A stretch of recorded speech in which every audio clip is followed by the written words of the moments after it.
In Path of Exile 3.18, we got a whole load of new unique items dropping from endgame bosses. Many of them are quite powerful, but also quite niche.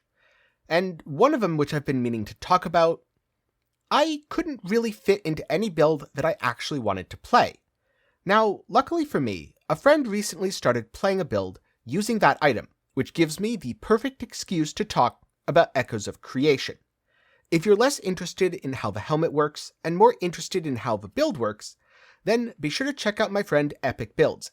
His channel will be linked down in the description below. But what is this hat, and what makes it so special? I can't help but feel like Echoes of Creation was released about a year and a half too late. Slams were incredibly popular in Harvest and Heist. I know the concept of melee in Path of Exile being amazing might seem strange to you, but this helmet seems like it was custom designed to work with slams, and back then, they were absolutely some of the top tier builds, at least outside of aura stackers.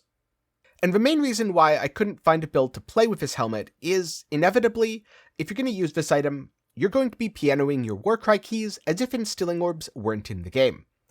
And my wrists unionized to prevent the abuse from doing this. So I'm quite happy to see that someone else is willing to make the sacrifice that I am not. Echoes of Creation cause socketed Warcries to have an additional use, while also granting a very respectable amount of life and armor for a unique this powerful. But these aspects are icing on your cake. They're definitely nice. At the same time, they're not why you're using the item. The main reason why you're using Echoes of Creation is the very last line of text.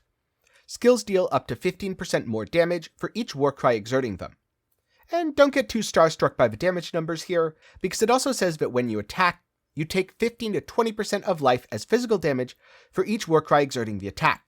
You could say that when you're using Echoes of Creation, the damage to your wrists is so intense from all the Warcry spammage that it even hurts your character. To break this down a little bit more, let's say you'll use 3 Warcries that exert your attack. Once you attack, it'll deal 45% more damage, and you'll take 45% of your maximum life as a physical hit. And since this is a physical hit, you'll be able to mitigate it with some nice chunky armor. Do keep in mind, it's neither an attack nor a spell. It can't be evaded or blocked. And because it doesn't originate from an enemy, it's not going to fill up your flask charges. The more Warcries exerting your skill, the more damage you'll be dealing, but also the more you'll be taking when you attack.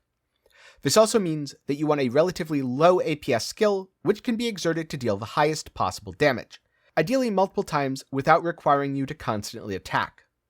Of course, given that we're using Warcries, Berserker seems like a natural choice for your Ascendancy.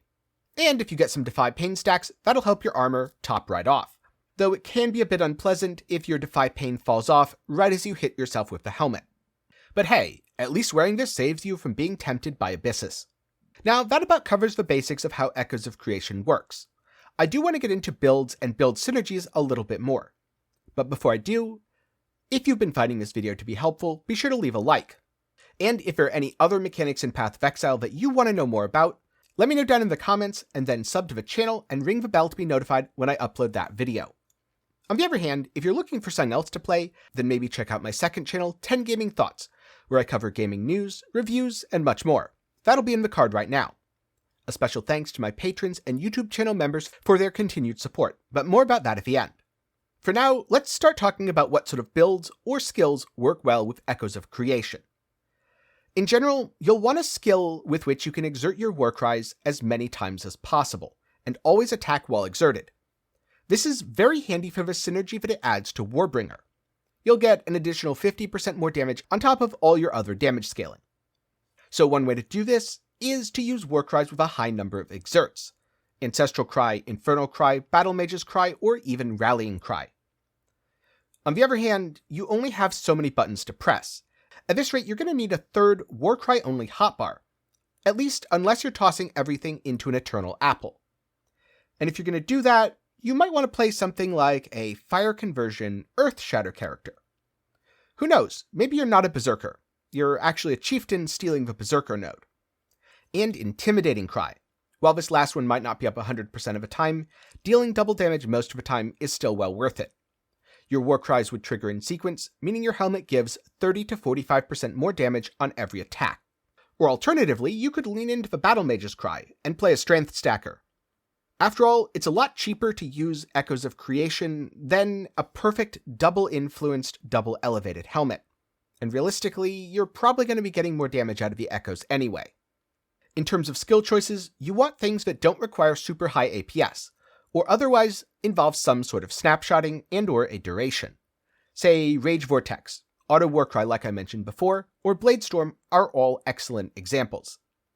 Ideally, you'll want all of your attacks to be exerted by at least 2 Warcries. If you can fit in 3, that's even better. If you can fit in 4, you're probably insane, and also socket-starved. But who needs sanity when you've got damage? In a lot of cases, this helmet isn't too practical.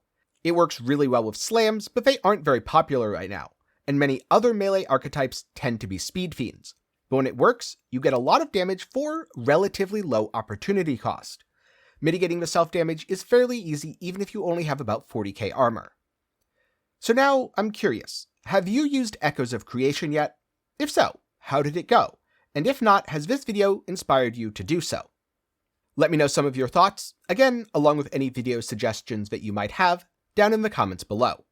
And as one last quick bonus, for anyone who stuck around right to the end, if you've got good chaos res and decent overall recovery, such as through life regeneration or overleech, then consider using a Forbidden Taste with Use When You Take a Savage Hit.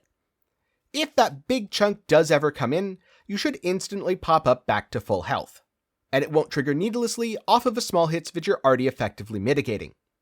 A special thanks to my patrons and YouTube channel members. Your support helps keep me independent and allows me to turn down things like sketchy mobile game sponsorships. You can do so for as low as $1 a month over on Patreon, or if you want to support me completely for free, then you can join the community by hopping into my Discord, link below. If you want more content, check out my second channel, 10 Gaming Thoughts. It's a place that I use to review games, ramble my way through video essays, and a lot more. Or of course, you can just click the suggested video in the card right now. I hope you learned something today, and maybe I'll see you again sometime soon.